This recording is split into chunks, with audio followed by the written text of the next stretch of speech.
To my channel. ఇప్పుడు వచ్చేసి మనం India versus England day 5 review చూద్దాం. డే 5 వచ్చేసి స్కోర్ ఇండియా వచ్చేసి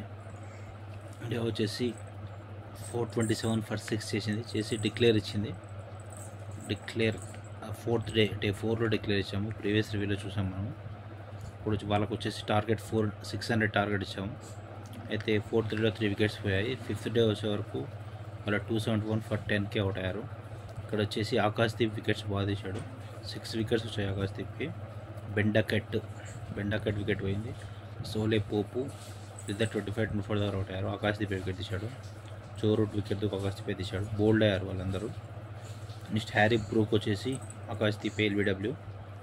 బెన్ స్టోక్ వచ్చేసి వాషింగ్టన్ సుందర్ వికెట్ తీశాడు 33కి. నెక్స్ట్ జామేస్ స్మిత్ తన లాస్ట్ వరకు ఆడాడు. 88 దగ్గర అవుట్ అయ్యాడు. ఆకాశ్దీప్ అవుట్ చేశాడు. నెక్స్ట్ బ్యారీ కర్స్ అతను కూడా ఆకాశ్దీపే. ఇక్కడ వచ్చేసి ఆకాశ్దీప్కి 6 వికెట్స్ వచ్చాయి. 21 ఓవర్స్లో 99 రన్స్.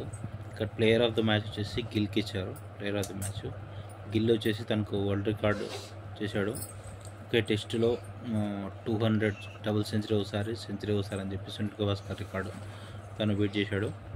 ప్లస్ ఇంకో రికార్డు కూడా వచ్చింది. వరల్డ్లో 400 అబోవ్ రన్స్ ఒక టెస్ట్లో ఆ ప్లేస్లో వచ్చేసి ఆ రికార్డు కూడా ఉంటుంది. నెక్స్ట్ ఇంకో రికార్డు కూడా ఉంటుంది. ఆ ప్లేస్లో బర్మింగ్హామ్లో ఇంతవరకు ఇండియా ఇప్పుడు గెలవలేదు టెస్ట్ మ్యాచ్. ఇప్పుడు టెస్ట్ గెలిచింది. 7-8 టెస్ట్లో ఇంతవరకు మొత్తం ఇంగ్లాండ్ గెలిచింది. కపిల్ దేవ్ ఉన్నప్పుడు ఒకసారి మ్యాచ్ డ్రా అయింది.